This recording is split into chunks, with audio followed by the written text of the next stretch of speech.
கடைசி பிள்ளைக்கு கடலையை உடைச்சு கல்யாணம் பண்ணணும் அப்படின்னு சொல்லுவாங்க. முகேஷ் அம்பானி தன்னுடைய கடைசி பிள்ளைக்கு கடல் தாண்டி விருந்து வச்சு கல்யாணமும் பண்ணிட்டு இருக்காரு. உலக அளவுல இருக்கும் பணக்காரர்களுடைய லிஸ்ட்ல முகேஷ் அம்பானி முக்கியமான ஆளாக இருக்காரு. இந்திய அளவுல பெரும் வர்த்தகத்தை நடத்திட்டு இருக்காரு. இவருக்கு ஒரு மகள், 2 மகன்கள் இருக்காங்க. இதுல அவருடைய கடைசி மகன் ஆனந்த் அம்பானிக்கு நேற்று மும்பைல இருக்கும் ஜியோ உலக மாநாடு அரங்குல மிக பிரம்மாண்டமாக திருமணம் நேத்து தான் அப்படின்னாலுமே கடந்த சில மாதங்களாகவே கொண்டாட்டங்களை ஆரம்பிச்சுட்டாங்க. கையில இருக்கும் காசை வைத்து உலகத்துடைய எல்லா பகுதிகளில் இருக்கும் பிரபலங்களை தன்னுடைய வீட்டுக்கு வர வச்சிருக்காரு நம்ம முகேஷ் அம்பானி அவர்கள். கடைசி பிள்ளை என்பது மட்டும் இல்லாம ஆனந்த் அம்பானி கடந்து வந்த பாதையுமே ரொம்ப கடினமானது அப்படின்றதுனாலதான் இந்த திருமணம் இவ்வளவு ஜோராக நடக்குதாம். ஆனந்த் அம்பானி பயங்கரமான உருவக்கேலிக்கு ஆளானாலுமே தன்னுடைய முகத்துல இருக்கும் சிரிப்பை எப்போதுமே மாற்றிக்கொள்ளாதவர். இவருடைய திருமணம் காதல் திருமணம். ராதிகாவை பல ஆண்டுகள் காதலித்து நேற்று கரமும் பிடித்திருக்காரு. இதனடுத்து பாத்தீங்கன்னா இந்த விழாவில் பல முக்கிய பிரபலங்களுமே கலந்து கொண்டாங்க. தல தோனி அவர்களுமே இந்த விழாவில் அவருடைய குடும்பத்துடன்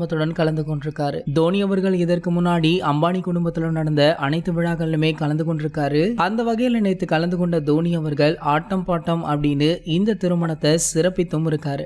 இந்த வீடியோக்கள் தற்போது சமூக வலைதளங்கள்ல வைரல் ஆகிட்டு இருக்கு. இது போன்ற செய்திகளை நீங்க உடனே தெரிஞ்சுக்க நம்மளுடைய கிரிக்கெட் நியூஸ் அப்டேட்ஸ் எனும் நம்ம சேனலை சப்ஸ்கிரைப் பண்ணிக்கோங்க. மேலும் பக்கத்தில் உள்ள பெல் ஐகானை கிளிக் பண்ணிட்டீங்கன்னா நீங்க நம்ம வீடியோவை மிஸ் பண்ணாம பார்க்கலாம்.